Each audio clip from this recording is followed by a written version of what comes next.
गोरखपुर फैजाबाद स्नातक निर्वाचन का मतदान आज शुरू हो चुका है। गोरखपुर जिले में कुल 30 मतदान केंद्र बनाए गए हैं, जहां पर 56 बूथ हैं। इन बूथों पर कुल 40,000 मतदाता मत का प्रयोग करेंगे। ये मतदान 17 जिलों में हो रहा है। कुल 2,48,000 मतदाता एमएलसी चुनाव में, स्नातक एमएलसी चुनाव में उम्मीदवारों के फैसले को आज मतपेटियों में बंद करेंगे। हम इस वक्त गोरखपुर के डीबी इंटर कॉलेज के एक मतदान केंद्र पर खड़े हैं, जहां पर सुबह 8 बजे से शाम 4 बजे तक मतदान होगा।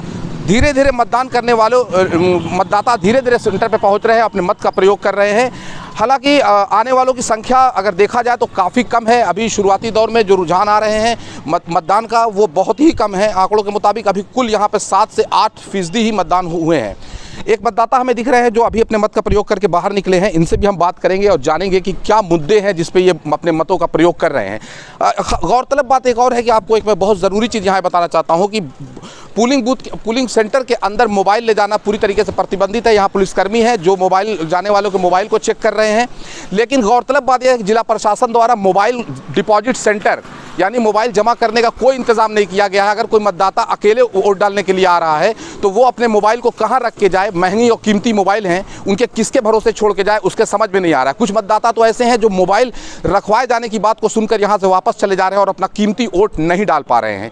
जिला प्रशासन की एक बहुत बड़ी चूक है। जिलाधिकारी और नोडल अफसर को इस पर ध्यान देना चाहिए कि अगर वो अपने महंगे मोबाइल को कहाँ पर रख के जाए, पुलिसकर्मी उस मोबाइल को लेने के लिए तैयार नहीं है, जहाँ पर वो मोबाइल रखने का कोई इंतजाम नहीं है। बहरहाल एक मतदाता हमारे साथ है, अभी वो मत करके निकले हैं, उनसे भी हम बात करेंगे।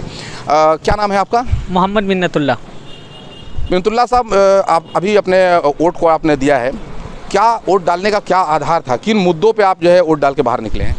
देखिए, मैं आपको ये बताऊं कि जैसे कि हर प्रदेश में एक विधानसभा का जहां पर गठन की बात कही गई है, वहीं पर यह प्रावधान है कि अगर वो राज्य ये ज़रूरत समझता है तो विधान परिषद का गठन करेगा और विधान परिषद के तहत ही ये चुनाव हो रहा है। उसके अंतर्गत लगभग 17 ज़िलों को मिला करके एक सीट बनती है और यहाँ पर बस हम लोगों का ये नैतिक जिम्मेदारी है और भारत के संविधान ने जो हमें प्रावधान दिया है, जो हमें अधिकार दिया है, उस अधिकार के तहत हम चूँकि पढ़े लिखे हैं, शिक्षित हैं, तो हम इसके लिए एलिजिबल हैं। शिक्षित होने के साथ साथ आपका वोटर लिस्ट में नाम होना चाहिए, तब जाकर के आप ये इस मताधिकार का उपयोग कर सकते हैं। तो उसी के तहत हम यहाँ पर आए थे अपने मताधिकार का उपयोग करने, जो हमें भारतीय संविधान ने जो हमें अख्तियार दिया है उसका उपयोग करने और एक सही व्यक्ति का चुनाव करने के लिए। तो आपने मतदाता की बात सुनी। मिन्नतुल्लाह का कहना है कि ये एक शिक्षित वर्ग के लोगों का चुनाव है, पढ़े लिखे यानी स्नातक। इस चुनाव में वोट डालने के लिए जो एलिजिबिलिटी है, योग्यता है, वो ये तय की जाती है कि आप भारत के नागरिक हों और उसके बाद आप स्नातक हों,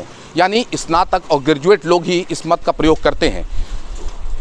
ज़रूरी बात यह है कि जो इस वक्त उम्मीदवार मैदान में अपनी किस्मत को आजमा रहे हैं और आज उनकी तकदीर जो है मतपेटियों में 4 बजे तक बंद हो जाएंगी कि कौन जीतेगा कौन हारेगा, उसमें से ज़्यादातर वोटर ऐसे हैं जो अपने उम्मीदवार को पहचानते तक नहीं, क्योंकि 17 ज़िलों में फैला हुआ ये चुनाव है। उम्मीदवार हर जगह नहीं पहुँच पा रहा। लेकिन नेट और ग्लोबल नेट की इस दुनिया में और हाईटेक होती इस दुनिया में पहुंचना बहुत आसान है लोगों तक, लेकिन उसके बाद भी बहुत से मतदाता ऐसे हैं जो अपने उम्मीदवारों के चेहरे को भी नहीं देखे हैं कि कौन है। लेकिन बहरहाल अब चुनाव व्यक्ति विशेष का नहीं हो गया है, पार्टी विशेष का हो गया है। हर आदमी वोट बैंक के विचारधारा के अनुसार अपने वोट का प्रयोग करता है, अपने मत का प्रयोग करता है। बहरहाल आज 4 बजे इन सभी उम्मीदवारों के गोरखपुर फैज़ाबाद स्नातक निर्वाचन चुनाव का फैसला इन मतपेटियों में बंद हो जाएगा। इसके बाद मतगणना होगी और ये तय होगा कि कौन जीता और कौन हारा। रशाद लारी, गोरखपुर।